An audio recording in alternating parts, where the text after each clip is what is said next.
Good morning. Thanks for joining me on the Meg Ellefson Show. Very happy that you have decided to tune in here.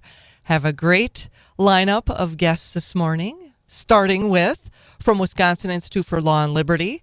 He is the policy director, Kyle Koenen. Good morning, Kyle. How are you? Morning, Meg. Thanks for having me on. Thank you for joining me. I understand that you, as the policy director at Will, have been quite busy testifying before our assembly or before members in our legislature. And there is a bill, Assembly Bill 1, first one out of the gate, that is critical to, frankly, I would say the future of Wisconsin. It has to do with our state's DPI and the dismal results that we have seen, the low proficiency of students in Wisconsin schools. I mean, we had such a great reputation. What has happened to the state of Wisconsin, Kyle? Yeah, I think it's really troubling to see what DPI has done over the last few years here to our accountability system. It probably helps to kind of set the stage and just go through all the things they've done to lower standards. So back in 2021, they changed our state report card. So this is how both schools and districts are graded from the state. They changed the cut scores on the grading scales. And now, as in effect, we have 0 school districts in that fails to meet expectations category, despite the achievement data not changing at all. In fact, this is a really scary statistic. We have 14 schools around the state that meet expectations despite only having 15% reading proficiency. So imagine having 15% of your kids reading and you are somehow meeting expectations. It's incredibly frustrating. So that's one of the things they've done. This past year, they've done 3 other things back in 2024. So they changed how students are graded. It used to be that if you were on the lowest level of the testing, you'd be considered below basic. That kind of gives you as a parent a sense of urgency that something needs to change. They've now changed that to developing, right? And I think pretty unclear what that means to a parent. Maybe my kid's doing fine.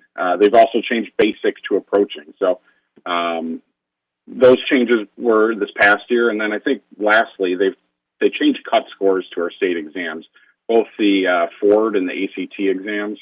And what this does is basically move everyone up a level in the testing regime and makes them look like they're doing better than they actually are. Wow. So our state's head of education is actually cheating. I mean, how does that set a standard for students? I mean, I was always raised to believe that cheating was wrong, especially when you're in school. Yeah, I think you're 100% right. Just looking at our state exams, shows that we're 52% proficient in reading. When you look at there's a national test that all states have to take. They call it the nation's report card that gives an apples to apples comparison between states. And prior to these changes, we were aligned with that standard. So we had 52% proficient on our state exams, yet only 31% proficient on the national exams, which just shows it's like a 21% gap of how much that manipulation by DPI has changed the scores.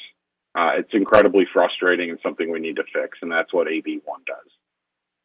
Gosh. So in your investigation or research on what is obviously an attempt to conceal their own competence within the Department of Instruction, the Department of Education here in Wisconsin.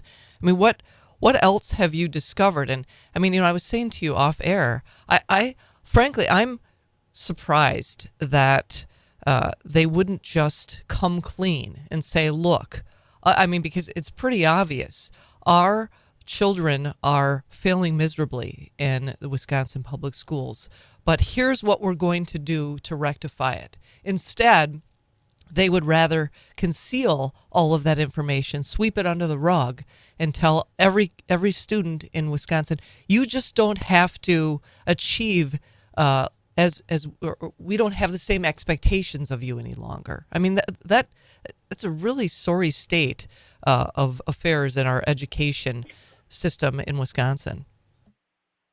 Couldn't agree more. And I think, it was really evidenced in the hearing on this bill last week where DPI came to testify. And I think what they tried to do was bore the committee to death with a bunch of technical terms that, would make their eyes gloss over. But in reality, what they were doing is gaslighting us. Yeah, I think they had made the claim that we have done nothing to lower standards, and that is the furthest thing from the truth. Look no further than the changes that they made this past year to the ACT scores. So all juniors and sophomores and juniors have to take the ACT test in high school. We used to be aligned to a national standard that said if you get a 22, you're considered proficient in math. They've just arbitrarily lowered that to 19. And that it really, really does matter because it's setting a bar lower where kids can think they're doing better. When we need kids to have high standards and high achievement levels for our state and, frankly, country to succeed in the future. And if you look globally, too, we keep dropping in the global achievement rankings as well. It's really an existential crisis and something that we need to get a grasp on. So I presume that Will would support an investigation of a thorough investigation of the Department of Public Instruction here in Wisconsin, maybe sort of doge them a little bit. Oh, 100%. I think there's a lot of black boxes within the department, a lot of wasteful spending on their behalf. You look at things like teacher development, a lot of kind of nonsensical things that they're forcing administrators and teachers to go through instead of focusing on what we should be laser focused on, which is student achievement. They do a lot of programming that makes the adults happy and does nothing to help the kids. So how much accountability is there to the state's Department of Education? I mean, is there a lot of oversight on the side of DPI? And I guess what I'm getting at is, could the DPI here in Wisconsin, as it's been suggested nationally, just be eliminated altogether? That would likely require a constitutional amendment. So the SPI is a constitutional officer. So any changes to that office and their duties you can do some things in statute, but to eliminate the position would likely require a constitutional amendment. I know there have been some who have suggested in the past that that position should be, appointed like any other cabinet member for the governor, which is an interesting idea, right? Then you at least have direct accountability to the governor's priorities when it comes to education. But that would also require a constitutional amendment. Well, and then less accountability to the voter. And I'm glad that we are going to segue to this. I realize that you can't weigh in on this per se. However, there is a election coming up. DPI head is on both the February 18th ballot in the form of a primary. There are 3 candidates, and I can state, I know that you can't comment on this per se, but I can state very clearly that there is only one candidate that is committed to putting the kids first in Wisconsin, someone that is committed to school choice, someone that is committed to returning the schools to the basics, reading, writing, and math, and that is Brittany Kinzer. The other 2 candidates are, I don't even know if I would characterize them as status quo. Obviously, Jill Underly, she's not even content with status quo. She's more content with lowering the standards, which I wouldn't qualify as status quo.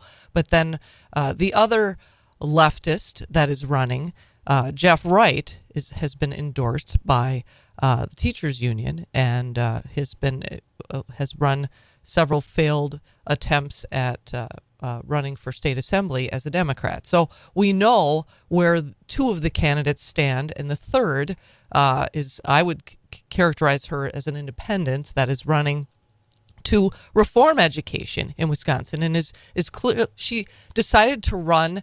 Her motivation for running for state superintendent was in direct response to rather than addressing and acknowledging and like coming to terms with the dismal test scores and proficiency in the state of Wisconsin, her reaction to Jill Underly's response to lower the standards was one of horror as a longtime educator, and she's all about making sure that every child in Wisconsin receives a quality education, and that's again Brittany Kinzer. Thanks for giving me that opportunity to share that. But as far as that upcoming election, Kyle, I know that because of your C3 status, there's a limited amount that you can comment on. But as far as that election goes, I guess I'd like to get your take. Yeah, I'll just say this. I think, we've seen a lot of problems with the current DPI. Have laid out the changes in standards here, but Will and our legal team have pretty constantly had to be in battle with DPI for bureaucratic overreach in the past. And I can give you an example of one of our previous lawsuits. The choice program requires parents to verify where they live, and you have to do that by submitting something like a utility bill. So they had this perfection rule that if your application and your proof of residency didn't match up perfectly, that you might be disqualified from the program. So, for example, take someone who may live in Wisconsin Rapids, right? And you get a utility bill that says Wis Rapids. That could be grounds under DPI's perfection rule that you wouldn't be included in the school choice program. We think that's absolutely ridiculous. We fought against it and we're successful. But that just gives you a level of insight to, the level of bureaucracy going on at bureaucratic nitpicking going on at DPI, and why we need a fresh approach. That's not something that's pro-kid.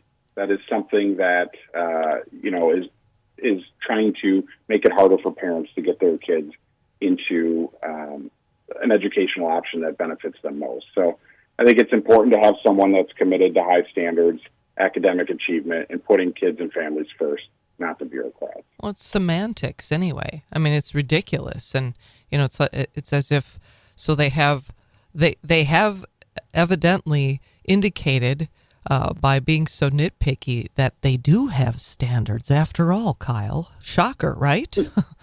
Exactly. So, with regard to this student test score bill, AB1, I know that I believe it's, if I'm not mistaken, State Representative Bob Whitkey and State Representative Todd Novak are the sponsors of this bill, and there is a counter in the Senate as well. Yeah, I believe it's Senate Bill 18, and the lead of that is Senator John Jaguar, who's been a strong leader on educational issues and is the chair of the committee. So I'd expect at some point in the near future, the Senate will also work on taking this up as well. The bill will be voted out of committee today, and hopefully we'll see in the next floor calendar that some of these important education bills are being brought to the forefront. And I'm really happy to see that the legislature made this such a top priority that they put AB1 on it. Yeah. It's signaling that we want high standards in the state, and this is our top priority. That's excellent. So have you observed or do you anticipate bipartisan support of this bill, or is this just going to be completely down party lines? That's a very good question. I think today will be a key signal to whether it gets bipartisan support, but I think it's important to note that the high standards that we had in place were actually standards that Governor Evers put in place when he was then head of the SPI. He has said he's been disappointed in what DPI has done and that he thought it was a mistake. So there is an opportunity to kind of get this across the finish line and put it on the governor's desk and at least make it difficult for him to veto. He has been supportive of the previous standards, so I hope he'll follow through on his public comments and sign a bill like this. Yeah, well, maybe his veto pen ran out of ink because he has He has been known to veto an awful lot of bills. Well, I really look forward to hearing more about, the results of this hearing today. And I mean, it will be interesting to see if Governor Evers stands behind what he has said in his criticism of current DPI Superintendent Jill Underly and his unhappiness with her with what she had, her reaction to these dismal results from Wisconsin schools. Is there any? Wasn't there one other issue, one other bill that we wanted to quickly bring up? Sure. Yeah. I'll just say this: the Assembly is considering a bunch of education bills. They're doing some work on civics, cursive instruction, and cell phone policies at the district level. But the other one that Will's been involved with and supportive of is curriculum transparency. This is a Barb Dietrich and Corey Tomchak bill that requires school districts to provide curriculum materials when people request it within 14 days. So we've had a lot of problems at Will. You put in records requests and wait 9 months to a year to get anything. This takes current law and puts a timeline on it to ensure that parents who want to see what their kids are being taught in the classroom don't have to face long delays and excessive fees. So I think it's a really good government bill that's going to put kind of parents in the driver's seat of their kids' education. Well, I mean, it seems like a no-brainer, but again, we are talking about, I guess, a hyper-political environment in which, for whatever reason, Democrats seem to oppose anything that makes sense and that would make Wisconsin stronger and certainly would make education stronger here in our state. Yeah, and it doesn't make any sense to me. I mean, everything shows that when you have parents involved and interested in their kids' education, their kids are likely to do better. So if Democrats, they claim to be the party of education outcomes, they need to really put their money where their mouth is and sign a bill like this and sign a bill like AB1 because these are things that will actually improve outcomes for kids. Well, Kyle Koenen, thanks for joining me this morning. I hope that you will keep in touch and reach out to me once you have an update. We'd love to have you back. Absolutely, we'll do. Thank you so much. Thanks. Wisconsin Institute for Law and Liberty, will-law.org. You can sign up for their emails just as I receive them so that you can keep updated.